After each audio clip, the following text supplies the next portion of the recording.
Way too much alcohol tonight. I haven't even had 2 sips. Here we go. Up next on Inside ChampCar, ChampCar the documentary.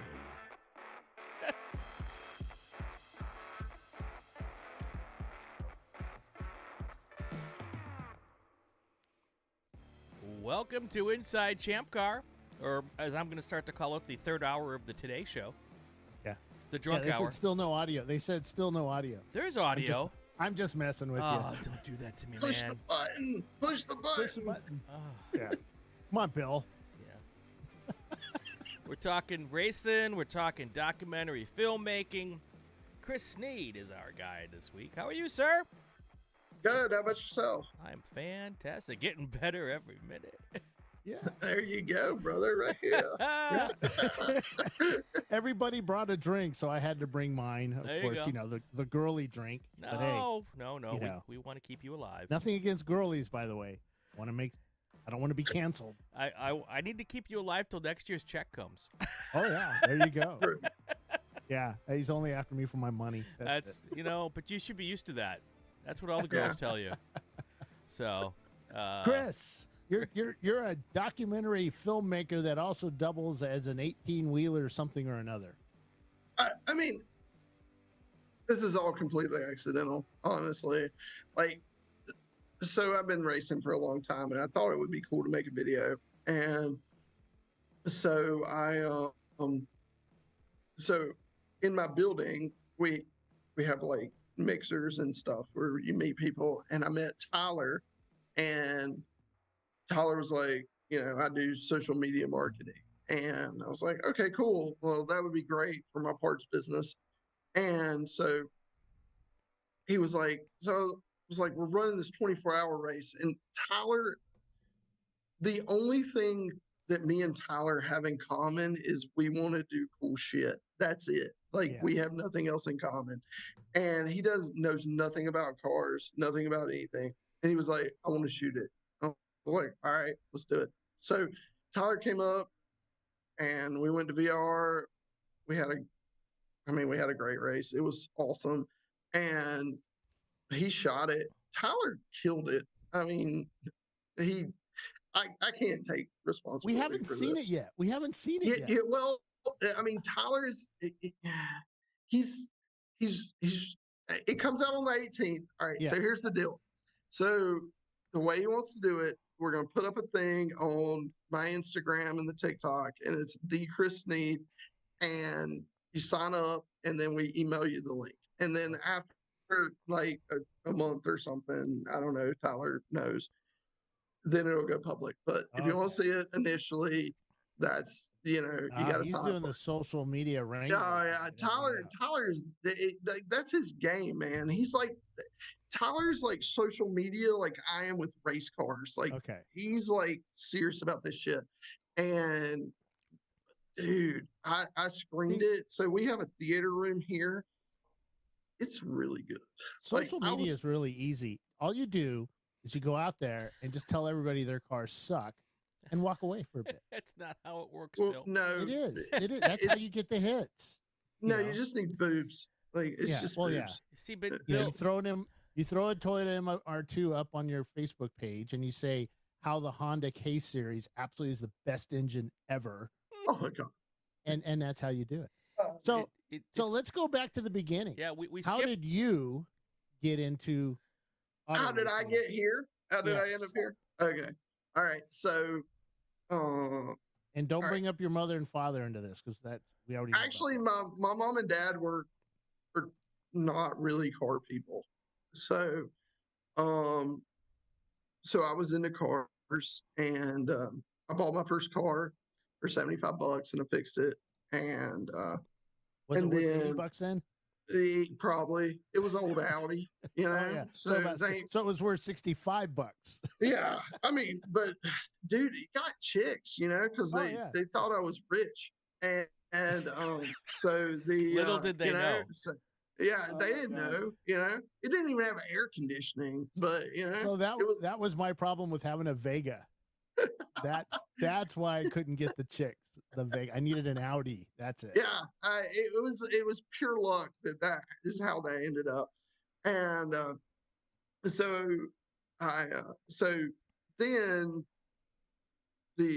my grandpa gave me a car, a Buick Century, and it was supposed to be a more reliable vehicle. And I was going to school, and my cousin was racing me, and he had a Mighty Max pickup. And so this was like in the late 90s. And I didn't know anything about cars. And all I knew was that his truck had a 4-cylinder and my Buick had a 6-cylinder, and I should be winning. So I dropped that sucker down into first gear and I blew it up, and he still won. And I got into school and it was knocking, and then I signed up for 4 years of auto tech, and I rebuilt it. Took me about 3 years. My dad helped me out on some of it, and I got it done. I had some leftover parts. I asked my instructor about them. He was like, "Oh, that's just part of the kit. They give you extra stuff in the kit for different motor and stuff." Nah, those were the oil plugs, and that sucker blew up in about 15 minutes. And that was the first engine I ever rebuilt. And so it lasted 15 minutes, and I sold it to the junkyard. But I was like totally hooked, Yeah. So I went back to driving the Audi, and so even though it only lasted 15 minutes, when you turned the key and it fired over, tell me what went through your mind right there. I mean, it's like the first time you kiss a girl. It's just cool, Yeah. Like, I've been through so much to get to that point, Like, I can't tell you. So I don't know how much you know about rebuilding motors and stuff, but so motors. I drive Toyotas. We don't ever have to rebuild them. Oh, hush your mouth.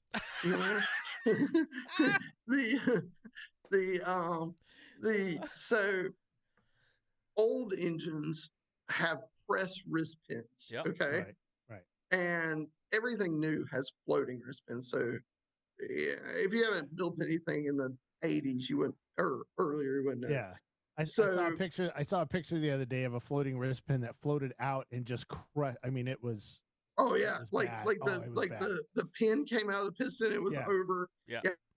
So we had a rod heater which heats up the small end of the rod, and then you drop it in the piston. You have to push the pin through, and you have to do it quick, and you have to get it right. Right before the rod cools, right? Yeah. Yeah, and it locks the pin, and you're done. So this was a 6-cylinder. So I bought 12 pistons. Okay, that's how many times it took me to get that right.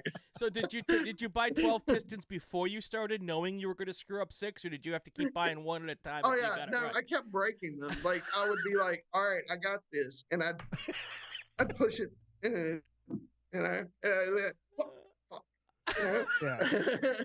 and like, I mean, as soon as it, like, like you were pushing it and it'd cool and it was over. Like, there was no going back. It was done. Because if you heated it up, it heats the wrist pin up too, and it won't come apart. Like, you have to, so you press it and then it breaks the piston. It's all over. So there was how much? So the auto parts store, how many of the guys were laughing every time you came in? They knew me. They knew me, and so they just started. And I mean, like, who else is ordering pistons for a Buick Century, like a 85 Buick Century? 12 of them. Yeah. And I was like, I'm doing this, I'm going through. And so, so I finally got it together, and then it spun a rod because it didn't have any oil pressure. And, so it was okay. But I learned a lot about, auto tech was, well, I mean, when I told my parents that I was going to take 4 years auto tech, they were like, nope. And I was like, okay. Well, and then I just kept signing up for it, and they were just like, whatever, Christopher, What did they want you to do? They wanted me to be in like a corporate marketing or like, some sort of job like that. Really shitty. My dad was an IT guy, And so he wanted me to be in a corporate deal, and that was kind of, so cars weren't like, that didn't seem like a reasonable option. Yeah. And so I rebuilt the Buick, it blew up, and sold it to the junk car. I drove the Audi. I went to Western Carolina for a year, and I So mean, you didn't get into Eastern Carolina then? 'Cause you went to better no, school, I isn't it? didn't get into Wilmington. It's very hard to get in as a freshman Right. at Wilmington because apparently everybody wants to go to the beach. So, Yeah. Shocking. I had to go somewhere else. I thought, being from a Virginia guy, adopted Virginia, because I'm actually from California, but being a Virginia guy, I thought everybody could get into Virginia school, or sorry, North Carolina schools, much like Virginia Tech. Oh, I mean, I thought so too. But when you're from here, it's different. Oh, yeah, if you're out of state, the smarter people come from other places. Okay.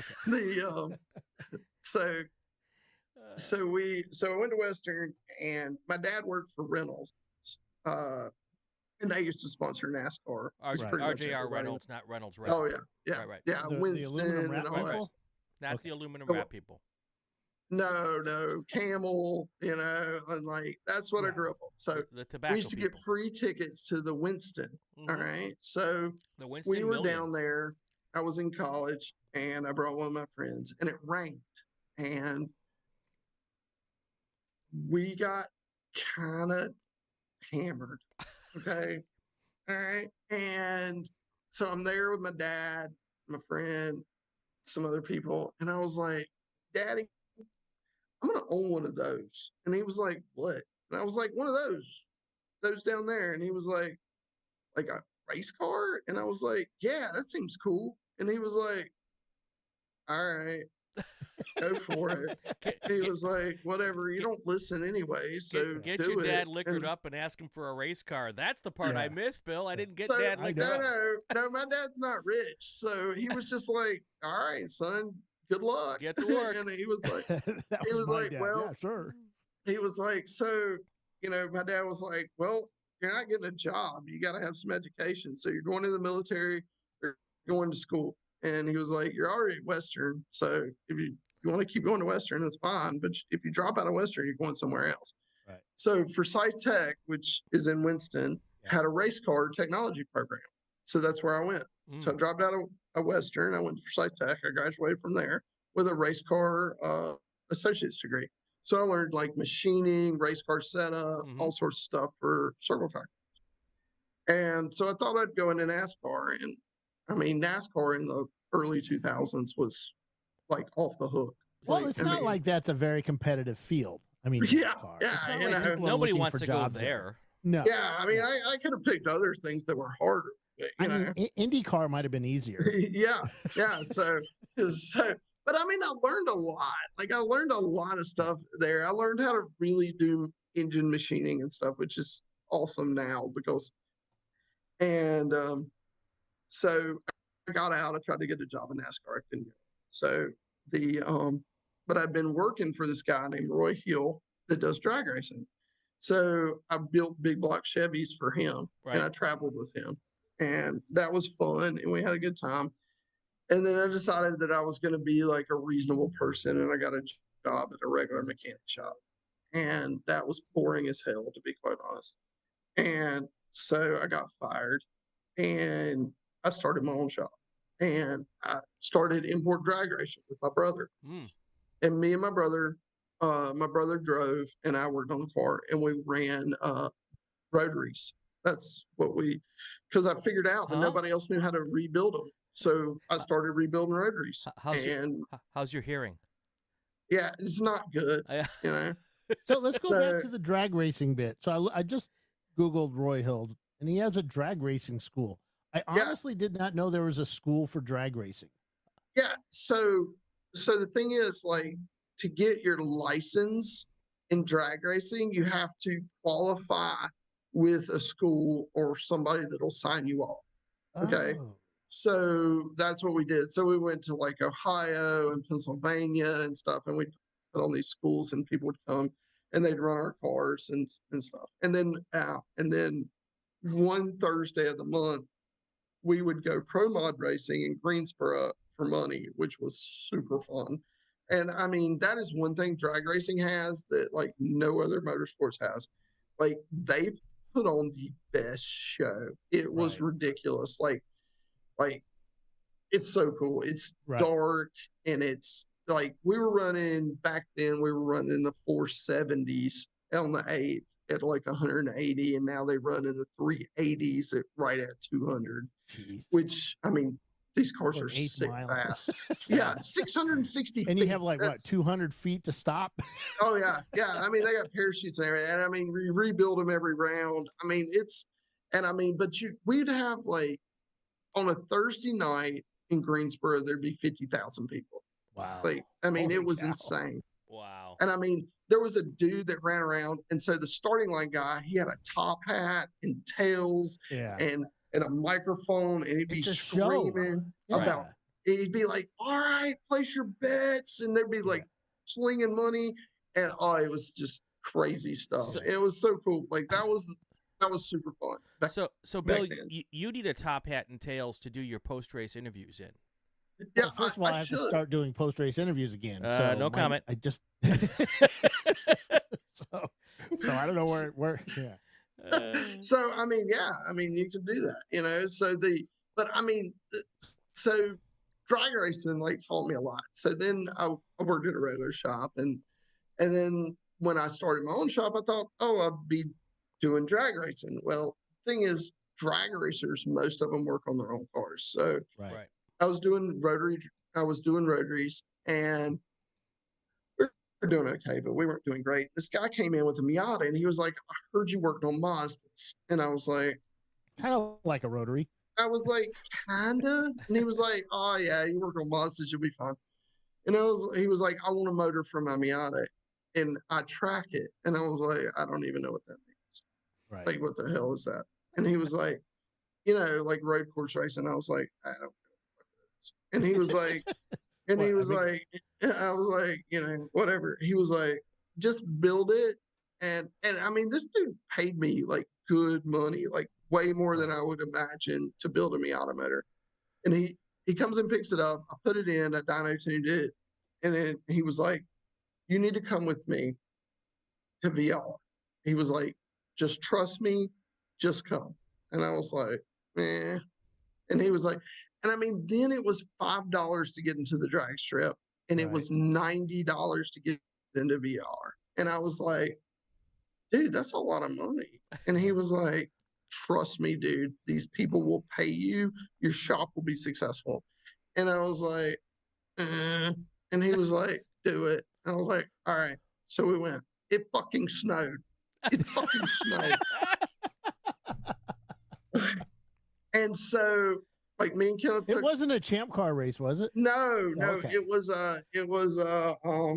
because we had a championship there, that one of the championships where it snowed.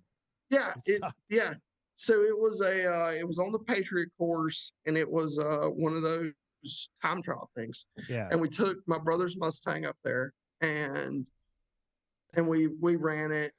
And because a Mustang in the snow, that's a good idea. Yeah. Oh God. We were like, there were no people there, right? So oh my God, we snowplowed the shit. I mean, we were off. Like, we didn't know we're drag racers. We don't even know what we're doing. Yeah. And I was like, I looked at Kenneth, that's my brother, when we were done on Sunday, and I said, "We're never going back to drag racing." And he was like, "Yeah." And we sold all the shit, and we went sports car racing, and that's what we did for the next 15 years. Like, that's so awesome. we won 3 championships in NASA, and then I went and I ran in World Challenge, and I mean, it was cool. We had a good time. But yeah, like once we went sports car racing, we never had a problem with people paying us to work on the cars. Now, World Challenge, that's like beginner steps or something. Is that like HPDE stuff? Yeah, so we were in Spec B, which is like the bottom of World Challenge. It was fun. But, if I've got to be honest, club racing's more fun. Yeah. Like, I was not into the they'll probably like be mad at me, but like pomp and circumstance ain't my thing, Yeah. Oh yeah. Like, I like the camaraderie that comes with club racing. That's where I came from. That's what I like. That's you know what the problem with World Challenge is it's not quite there, but it's not quite here. Well, and a lot of people in World Challenge are not happy to not be there, and are not happy to not be here. You know what I mean? It's like I mean, it's pro. Yeah. Like it has all the stuff, but is it IMSA or something? Nah. Is it club racing? No. Like you have to be there for a whole week. It's kind of like the evil stepchild of pro racing. Well, just bringing your trailer in is a big thing. Right. Oh yeah. They've got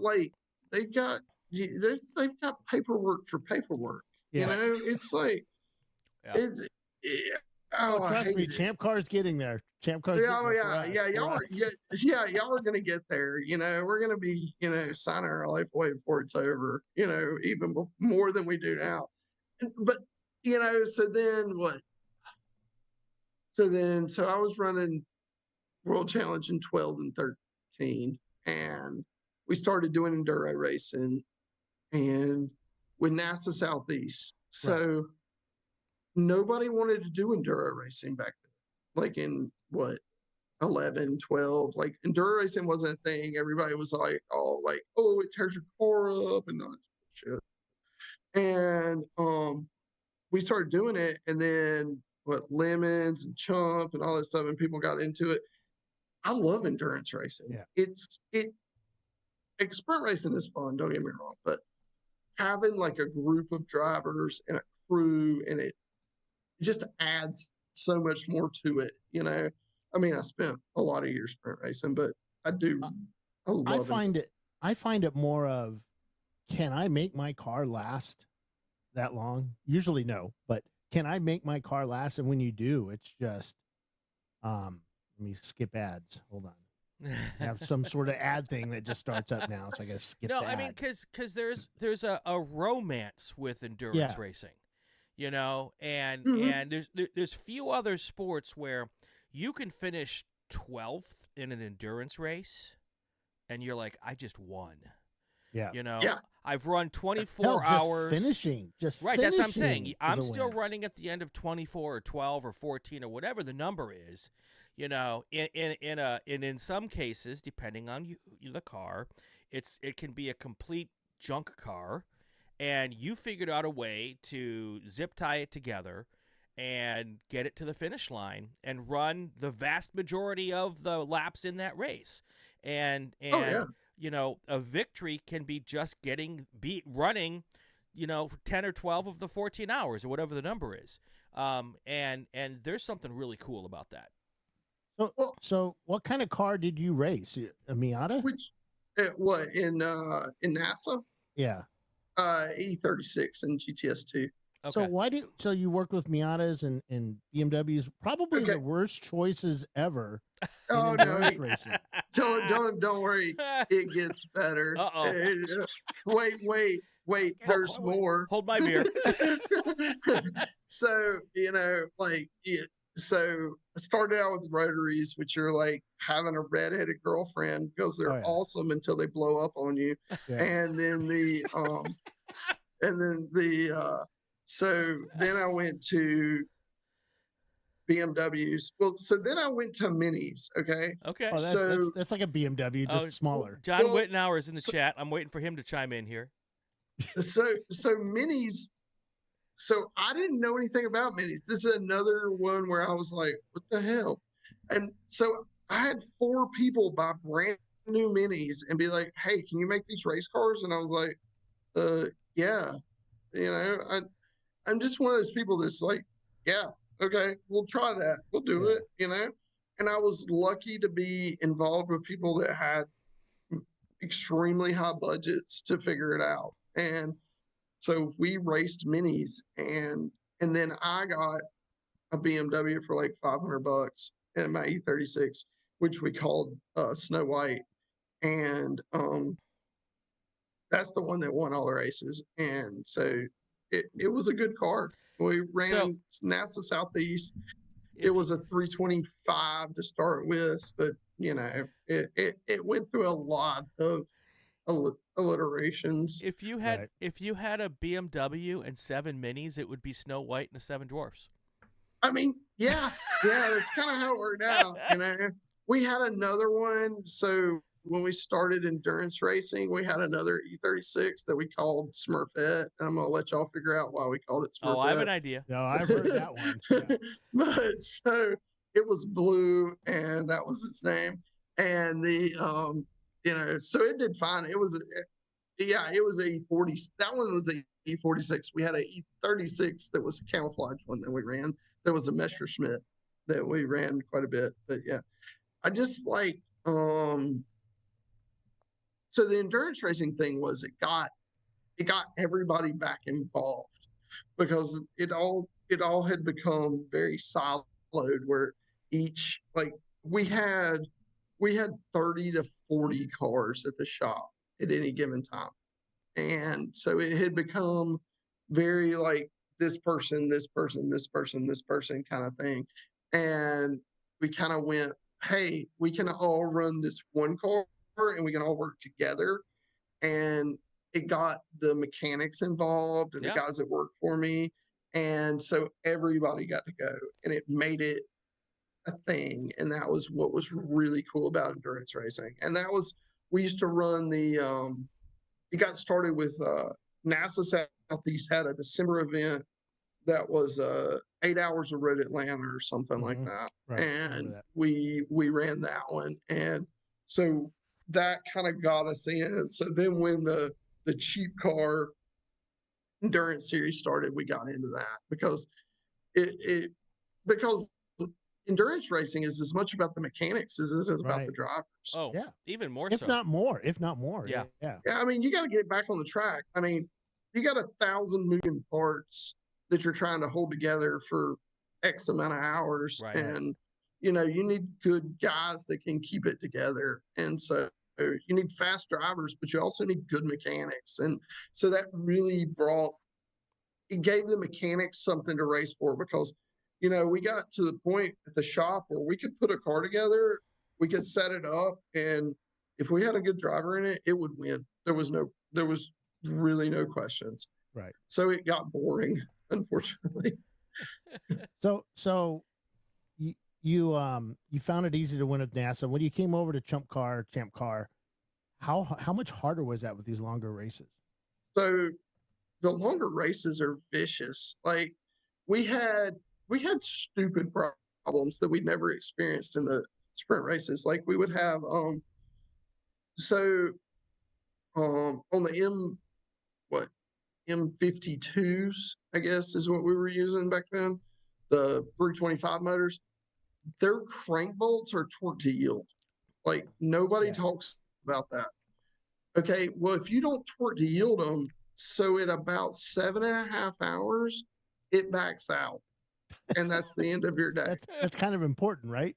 And so we didn't even know it was torque to yield. So I welded one in one time. Like I just burnt that sucker in, and we were like, this has got it. Like there's no way this sucker's coming out.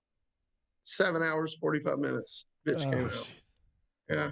I mean, it broke the whole pulley. Like it just sheared the whole thing off. And then I started reading about it, and they were torque to yield, and I was like, "Damn it, damn." So we put a new bolt in, torqued it, and it never came out. Like you could run it forever.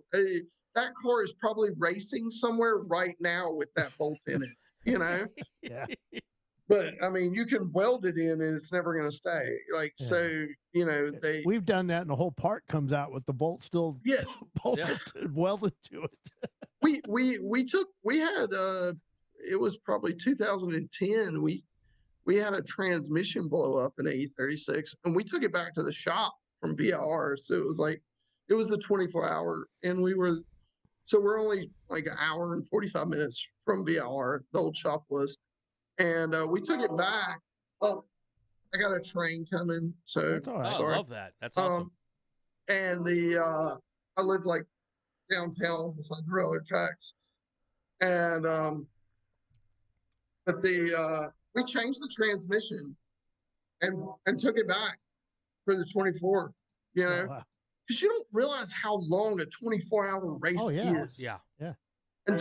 Until you can drive 2 hours, change a transmission, and drive 2 hours back, and you're still in the race. Yeah, we work it. yeah, it's insane. Yeah, it should be by us. That's all right. Yeah, you just sound really cool. Oh yeah. They're busy tonight. Inside ChampCar first, Bill. Train words. Yeah. So you've run 24s now. The filming of this documentary. Tell us a little about this documentary. Now, of course, Tyler is the guy. What's Tyler's last name? Anderson. Anderson. So Tyler Anderson's the filmmaker, and they did the documentary on your team racing the 24, right? VIR with ChampCar. Now, how did you get involved with that? So I always thought it would be cool. So, I mean, I've been selling parts on the internet forever. And, so I'm always thinking about ways to market them and stuff. And I always thought it would be cool to be able to let regular people see, or people that weren't there, like what it's really like. Because you try to describe to them what it's like, but they don't. Like, it's hard to describe what endurance racing is like. Hell, it's hard to describe what sprint racing's like, but endurance racing is so back in the day, okay, when I started doing this would be 1988, 89, okay? I would think, as I'm an 18-year-old kid, that telling people that I race cars would it would get me the ladies. But they're like, race cars, what does that mean? I'm like, we go racing, and it's at Road America and at Brainerd, and no, nobody understood, nobody cared. Now we've got the internet, we've got we got YouTube, everybody puts their stuff on, and now it's like I'm like 53 years old, and I put up a solo me at an autocross, and I am the coolest guy in the world all of a sudden because I race cars. I'm like, where was this when I was 18? Yeah. I mean, crazy. It's a different, I mean, well, the internet, the cool thing about the internet is it allows, because the car community is by nature kind of widespread. Like you end up with friends in faraway places because you see them like at the racetrack or whatever. And so the internet allows you to see everybody's cars that you want to get to see, So that has been very cool. Well, when I grew up, I'm a couple of months older than Brian. Just a few. But in the late 70s, you didn't have all that internet. You got all your instruction on how to hot rod or build your little, we didn't have imports, but you build up your little hot rod stuff down at the local mall at Saturday night or Friday night, and you'd go drag race down Friars Road or whatever. You got all your information from maybe a magazine or two, but the local old guys, now you get it from everybody in the world, even if they're not really qualified to do this stuff. Yeah. Well, I mean, there is plenty of misinformation as well. No. I mean, there is as much good information as there misinformation, but I mean, you were getting misinformation from them old guys too. I know. I mean, they were telling you to bury blocks in a yard. You remember that? I remember that. Yes, to season them. Season them. Like, what the hell are you talking about? There's an old NASCAR shop in Charlottesville, Virginia that they built engines for NASCAR teams back in the day. Who is that? That's not the Wood Brothers, was it? Not Charlottesville. That's Wood Brothers. But they were in Charlottesville, were they? Yeah, and they they would build. And my father-in-law told me that where my wife says it's not this place, but across from the AutoZone on River Road, there's a car body shop there. Right. Underneath that body shop is buried an absolute ton of big block Fords. Because they couldn't do anything with them, so they put them down there, and all I could think about was all these seasoned blocks down there ready to be popped up. We need to tear down some auto parts stores.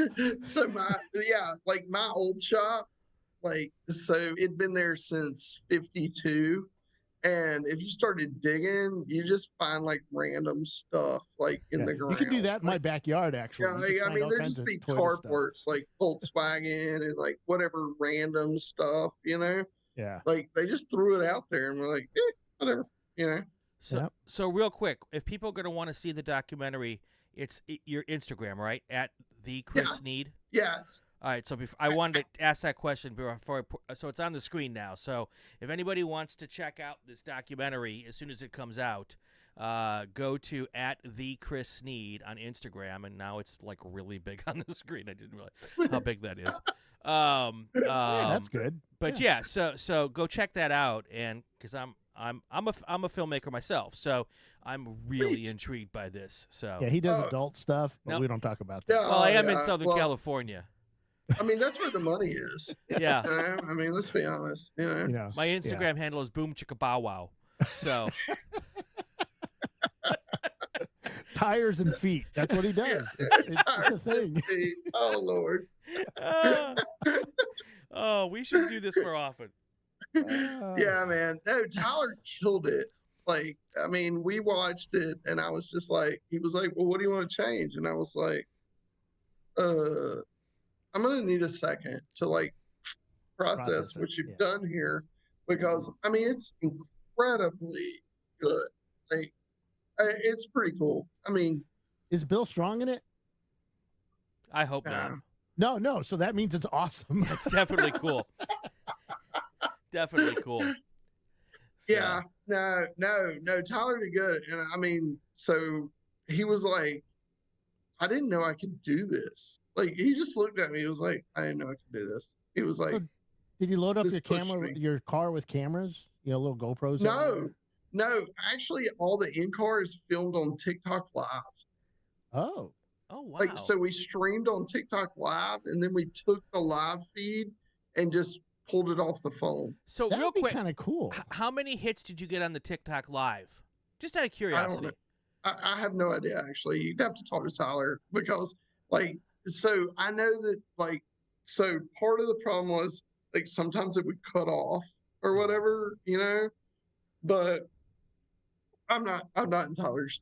I have no idea, actually. Yeah. Like, I was just like, I mean, I'm still just a racer. Like, Tyler, like, that was what was so awesome about having Tyler, is he is such a committed filmmaker. So he wanted to, he created the story. He was like, I'm going to do this. He was like, just do what I tell you. And I was like, all right, I just, and so he interviewed the crew, he interviewed drivers. He was a one-man band, and he killed it. Like, he really did. We need to get Tyler. Cool. We need to get Tyler on one of our shows. Yes, that's what Timothy Elliott. Tyler's also like, so Tyler's an interesting dude, and he was a touring professional saxophone player. Oh, he's my kind of guy. So he incredible jazz music, and we definitely need him on the show. So he started selling. So what he wanted how he got into film was he wanted to sell saxophone classes, and he got good at film. Very cool. And so but he approaches everything with this, like, I want to be awesome at it kind of thing. So I'm stoked to see this come out, because it's pretty cool. It definitely makes me seem cooler than I am. So we had like 100 cars start that race. Yeah, we had a lot of cars initially. No, about 60. Yeah, with all the other cars. Well, I mean, there's, it's enduro, so there's a lot of start and a don't finish. Like, so you finished 26th overall, which is freaking good. Well, I mean, we did we'd have done a lot better if we hadn't broke a ball joint and taken 2 hours to fix it. Well, no, wait a second. You took a Ford Mustang and finished a 24. Well, I mean, I don't think you understand the significance of this. Well, I mean, it's like a F-150 with a sexier body, and we all know those can go good. So, I mean, I pick on them because, like I said, I came from racing European stuff. So I'm like, this thing's like a truck. I was like, you can drive over everything with this thing. It was like, you just drive over the gators. We see that all over the internet. It just sucks them up. I mean, dude, those Mustangs are insane. It's so much power. And it's a 2007. Yeah, it's 2007. Yeah, it's a 7 with a 14 front end on it, which makes it look like the new one. You know? Yeah, you know, that's what you do. You just freak everybody out. Yeah, it just gives it a little style. You know? Yeah. Alan did all that. It's Alan's car, so Alan did all that. It looks very cool. The paint looks good. I was like, man, you got a cool race car right here. Oh, wait a second. Know? That's the red one, right? Yeah, 605. Yeah. So we know that thing's just cheated up like crazy. No, I can't talk about kidding. That. No. I know nothing about that. I just tried it. So yeah, Ray and I were talking to him going across the states. That man is wild, man. He is crazy. Ray or Alan or both of them. You know, like they're like yeah. They're wild, man. That's what makes it fun, though. You know. Well, he won't stop talking either. He'll tell you, yeah. Who, Ray or Alan? No, Alan. Oh, Alan. No, Alan doesn't stop talking. No. He's probably driving and talking at the same time. Yeah. He's going to tell you all about that Mustang. Alan loves Mustangs. All you need to know is Alan loves Mustangs. Yeah. And he tried to convince us. He tried to trick us into allowing some sort of super mega engine into it. Now we're smarter than that. What's the name? He's like, no, the blower doesn't count. Yeah, no. Yeah, you cannot claim it as air conditioning. Yeah, that's exactly. Yeah, no, it's for air conditioning for the drivers. Now, I mean, we were doing what 147 on the back end on the back stretch. Jeez. Yeah, wow. That's all in the mail. Yeah, that is all. Yeah, man. I mean, that sucker. And I mean, you know, I've seen the brakes on a Mustang. Those things are tiny. How did it last? It didn't. You gotta watch the documentary, man. Oh. It didn't last. What's the name of the doc? So the 24 hours of VR. Yeah. Pretty simple, Brian. Weren't you reading? Sorry. Yeah. And when does it drop? The 18th. November 18th. November 18th. Yeah. Great. So yeah, no, the brakes didn't last. But no, I mean, because me and the other two, man, I wish I could remember their names. I think Ray drove that car at one point. Ray drove it, but I had two young pro guys with me, right. And we were braking on the backstretch at the 200 mark. So 200, 150. So I drove the Wittenauer Mini. Okay. Yeah. I was on the back. I was on the back straight. That's an M12, right? That's a no turbo. I no clue, but it would only do maybe 105. Yeah. He's saying 108. Okay. John Wittenauer saying 108. All right. But so the roof on it would do this vibration thing. Oh, is it? Yeah. And that would freak me out a little bit. And you're thinking it's what's coming apart off the car, you know? Yeah. And the other issue was every time the Mustang would come flying by me, it would move the Mini. It was like, come on, man. Yeah. When we tested the World Challenge Mini, which was a non-turbo Mini at VR, me and Johan, we figured out you only needed to brake at 1 and oak tree. Yeah. Just stop. Like that's the only times you actually have to slow down. Like it doesn't go fast enough. Oh, the Mini. Like but you push the pedal all the way through the floor. Like the great thing about the Wittenauer Mini was now you finished 26, right? It just never stops. Yeah. So the Wittenauer Mini finished 11th. Because it never stops. It never stops. No. And I mean, we would have finished way higher. Like, I think it had wider tires on it than the Mustang too. I think. I mean, it was like 2:00 in the morning, and I was passing some E36s, and we broke a ball joint. I broke a ball joint going up the uphill S's. BMWs will do that to you when you run over. Dude, I almost took out a E30, and then I was like, I'm not waiting on the tow truck to get here, so I just drove it back around with like the right front tire hanging off of it, and we got it back, but then it still took us 2 hours to fix it. Yeah. So unfortunately we just did you look it up in the book? Because that's normally like a 4-hour job. that should be like a 30-minute job. Like you got to fix everything you wreck coming back down pit lane. Well, luckily, somebody found a ball joint press and we popped it out and it was over. But we could not get it. Like, I mean, you know, if we'd have had a ball joint press, we'd have been back out. And we were 16 laps up at that point. Yeah. Oh, I was so mad. I was so mad when that ball joint broke. Because, I mean, I was going up and I was just taking it easy and it just clinked and it was over and I was off and I was like, oh, shit. I was like, it's pretty, and it's pretty instant too. It's like that one tire wants to stop right now. Yeah. That one tire's like, nah, this ain't my day. You know, I'm done. I'm going home, you know. Yeah. Bar's still open. Sometimes they bounce off into a field too. You were lucky that the wheels stayed with luckily the tire didn't come all the way off. It was just the control arm separated. But you know. So we had what's your plan for the next race? To finish. That's a good plan. There's nothing wrong with that idea.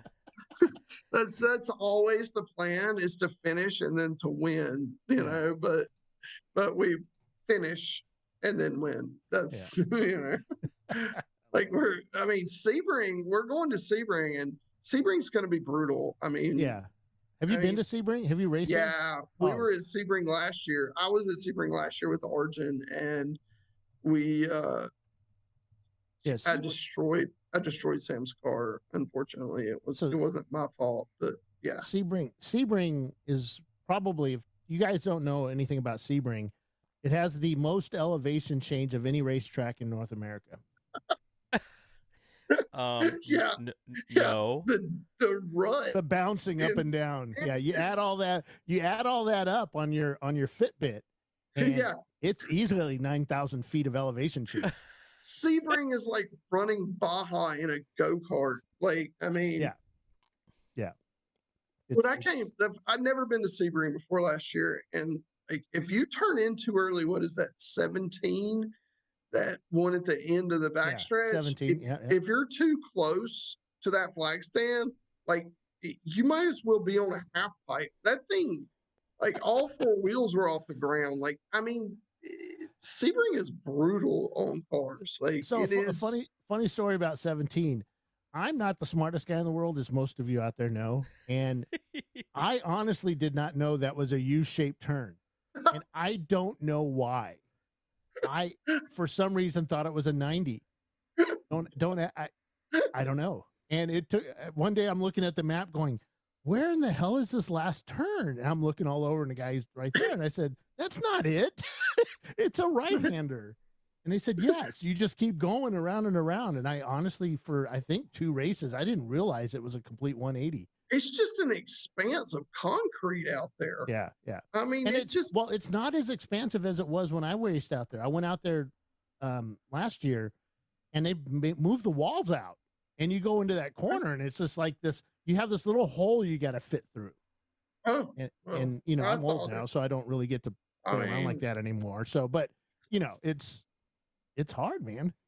I thought you could still land a B29 out there, because I was like, what is going on out here? It's just when I came down the backstretch and turned in, I was like, what? You really have to look at the markers, because like when you're used to driving like more traditional road courses, like Sebring is just concrete. Like it's just squares of concrete ever. And their curbing is so high. Yeah. Like, Jesus. Like, well, I drove probably one of the fastest race cars ever to run at Sebring in our series, which was a 1973 Opel GT. And here we go again. All of maybe 20 horsepower. Oh, okay. I was like, what, did it have like a Buick V6 in it or something? No, it wasn't. No, that wasn't that slow. Stock 1.9. And it would actually, we'd only use the brakes at the hotel hairpin. You know, the hotel has a brake pool. Yeah. Just so you know. Nowhere else we would use a brake. So, well, we're starting to run a little late. I know Brian has to get to bed here soon. Out in California. Thank you. But hey, I want to thank you for joining us at the last minute. Hey, anytime. Yeah, and you have been an absolute joy to talk to, and we will have you on again. And I look forward to seeing y'all at the racetrack. Yeah. So and we will be there. Tell us again how we find this documentary. All right. So if you find so go to my Instagram or the TikTok. Tyler's going to put up a thing. It's the Chris Sneed Instagram or TikTok. And so then you sign up with your email. They send you the link, and you get to watch the movie. Very cool. Very cool. So it's about 26 minutes or something. Nice. Well, I am absolutely looking forward to it. We're going to get Tyler on the show too, Bill. Yeah, absolutely. Tyler cried at the end of the 24. He probably doesn't want me to tell you that. Probably no, not. no, we all have. Hell, I swear to God. I mean, you know, Tyler was just like, y'all just left, and like that was emotional, man. And I was like, Tyler, I'm fucking tired. And he was like, that was intense. I was like, yeah, I gotta go. I gotta go to work. And he was like, y'all just do this? And I was like, a lot. And he was like, I've never been in anything like this. He was like, this is insane. Yeah. He was like, this is so cool. So Tyler's super cool dude.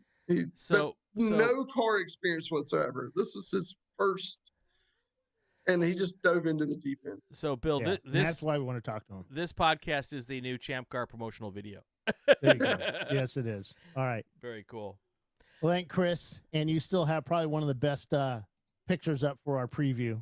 That's Studley. I want a picture like that, man. 5x7 glossy. I appreciate it. Thank you so much. All right. He's Chris Sneed. He is the star of 24 Hours of VIR, dropping on November 18th. Go to his Instagram page at The Chris Sneed or TikTok at The Chris Sneed. When we come back, Bill's got some news to share. I don't know what it is, but he says there's news to follow. Stand by. We'll be right back. This is Inside ChampCar. ChampCar is an endurance road racing grassroots motorsports series. The idea of ChampCar is you can get a bunch of buddies together and on a budget go to these premier racetracks all over the United States and up into Canada and get maximum track time. Josh here, Wasting Money Racing. The things that really draw us to ChampCar that we love is that the series is a little bit more serious than the other entry-level endurance racing series, and the series as a whole is like a big family, and everybody is always willing to help each other in any dire situation that you may have. The rulebook is intentionally kept small to make it simple for everybody to go racing, and yet control costs for the competitors. For sure, one of the most exciting things for me with ChampCar was that I get to race on all these amazing racetracks, and it's super easy. No licensing, no special qualifications. All you need is your driver's license, your gear, your membership. Rent yourself some seat time, and you can go racing this weekend.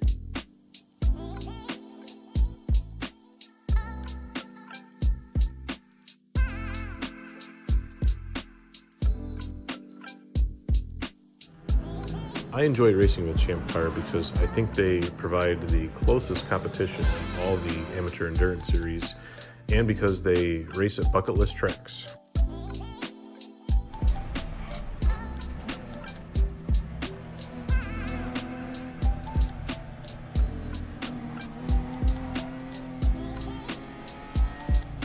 Hi, this is Rick Brazar from Savannah, Georgia, RPM Auto Works Racing and Apex Predators Racing Team. What I like about ChampCar Endurance Series is the opportunity it gives an old guy like myself to get back into some competitive door-to-door racing with a modest budget. You can put together a really nice car for not a lot of money, and it's a lot of fun to go out there and mix it up with some top-notch drivers.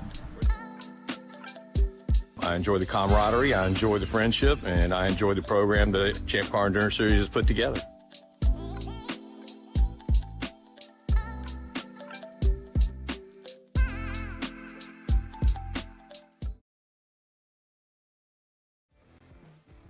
Welcome back to Inside ChampCar. Brian Bielanski, Bill Strong. I got a problem, Bill. Uh-oh. It's You're empty.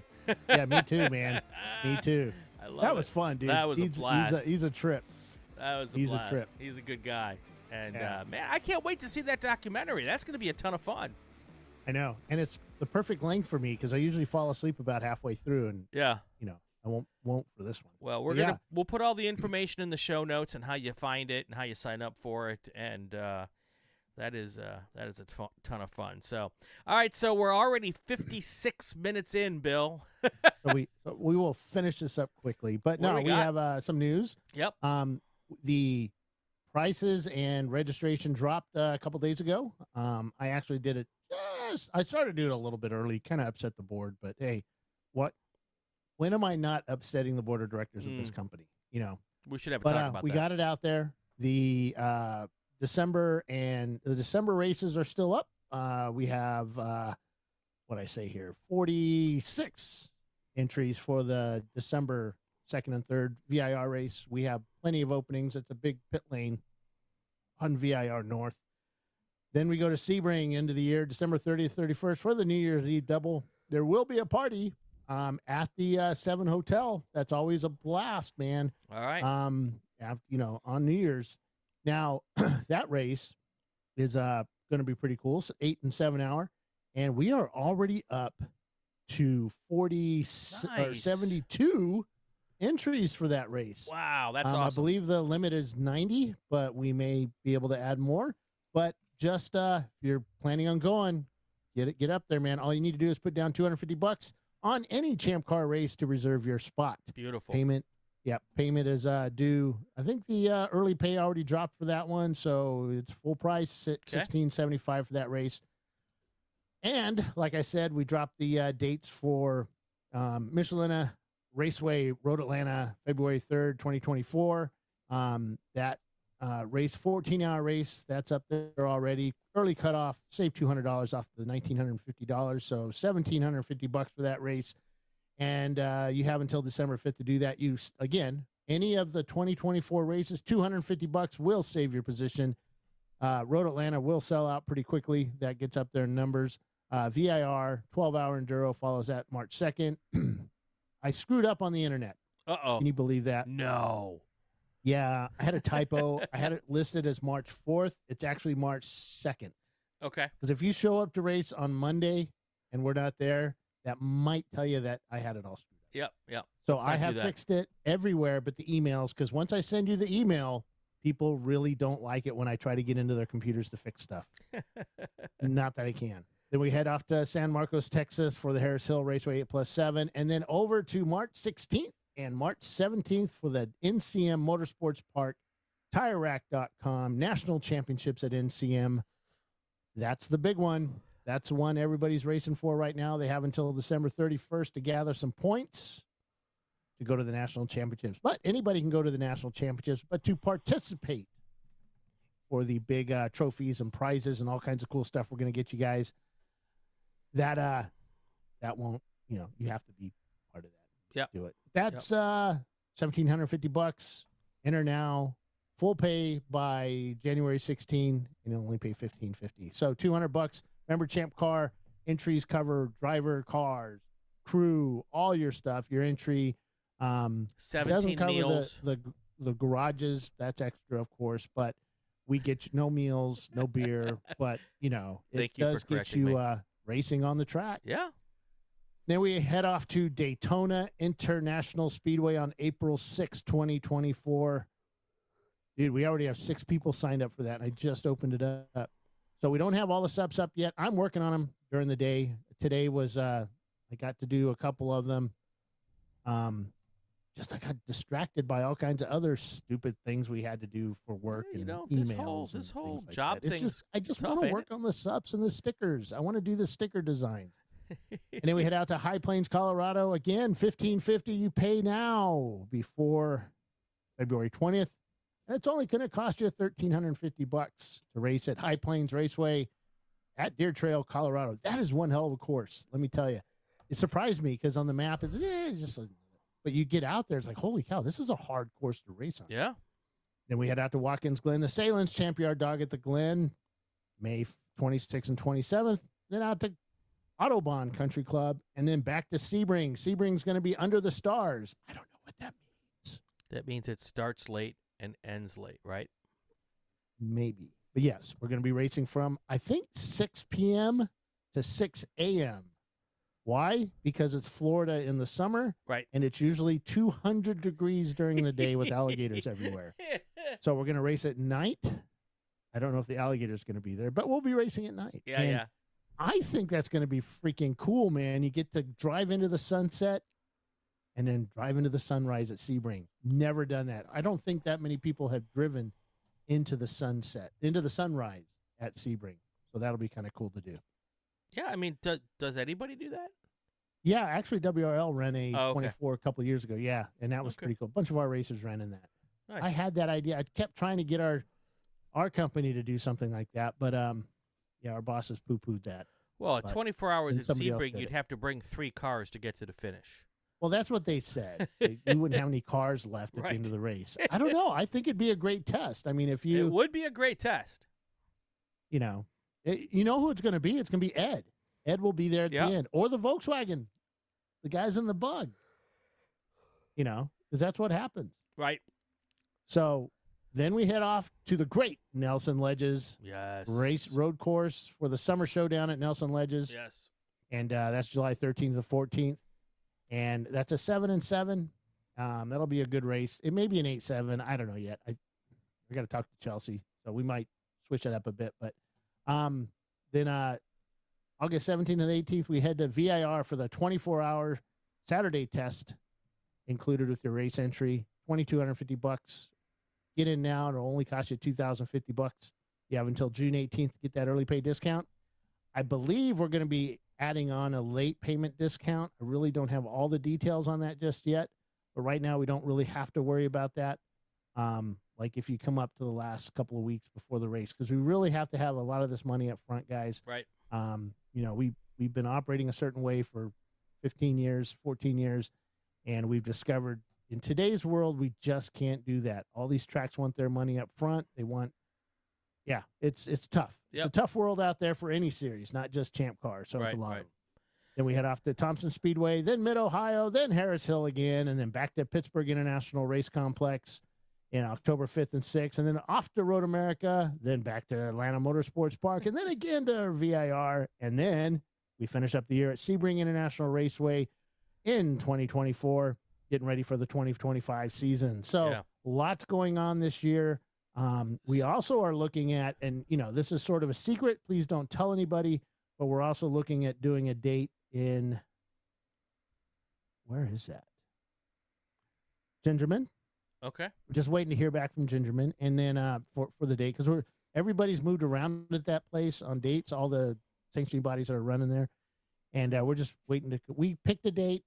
There was kind of a, but we need to get an official approval before we start announcing that one. And we also applied for Laguna Seca. Right. I don't even know where that track is, though I've raced there before. Oh, I do. It's a little track. If the date works out, I'd love to come up and play with you. Oh, yeah, you will. You will be there. We will do this live. So real quick, first of all, big thanks to everybody in the chat tonight. Wow, look at all of the chatting in the chat. Thank you so much. Ryan Harmon, I would suggest that no track is off the roster permanently. Wait. John just declared something, and did I say late payment discount? Yes, I think I might have. It is a late payment penalty. Right. So sorry. So back to Ryan Harmon. He asked if Willow Springs is off the roster permanently. I would say that no track is off the roster permanently.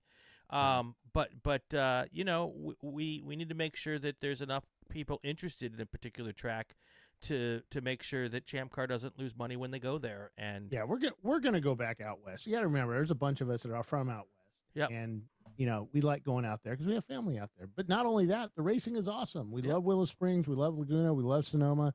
We love Thunder Hill. We have friends that run that track. So it's there's a lot to it. Of course, I loved Auto Club, but what the heck is going on with that track, man? Yeah, don't get me started on that. I have some theories, but they've already started to take it down, but they don't. But right now, we just, you know, as a company, we had to reassess. Yep. And there's some things that some cuts we had to make, unfortunately. But, you know, you in order to survive in today's world, you have to kind of do stuff like this every now and then. So, we're good now. We seriously are good. So, things are good. We're going into next year. We've got contracts. We're starting to make some payments. We're getting some money from you folks, and thank you again, members, for doing that. We also have a board of directors election going on.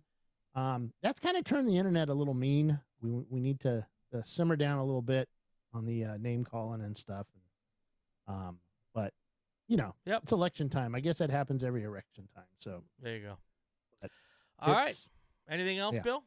No, I guess that's my segue into we're 6 minutes over. Yes, but we're okay.